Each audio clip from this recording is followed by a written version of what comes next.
आइए आपके बीच में भजन।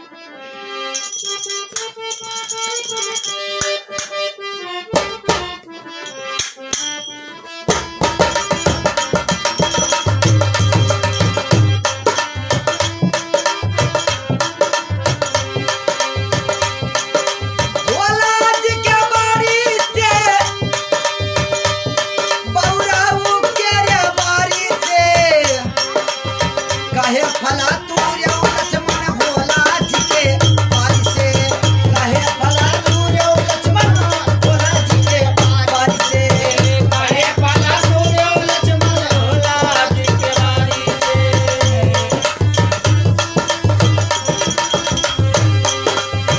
डारे डार पर लक्ष्मण घूमे है कोई माली भैया राम जी है कोई माली भैया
काहे भला तू रे लक्ष्मण भोला जी के बारी से भोला जी के बारी से बौराऊ के बारी से काहे भला तू रे लक्ष्मण भोला जी के बारी से कहे भला तू रे लक्ष्मण शिवाजी के बारी से काहे भला तू रे लक्ष्मण भोला जी के बारी से कहे भला तू रे लक्ष्मण भोला जी के बारी से। आइए भैया, अगर गीत अच्छा लगे तो अपना प्यार दुलार देकर लाइक सब्सक्राइब करके आशीर्वाद अपना देना। बोलिए शंकर भगवान की।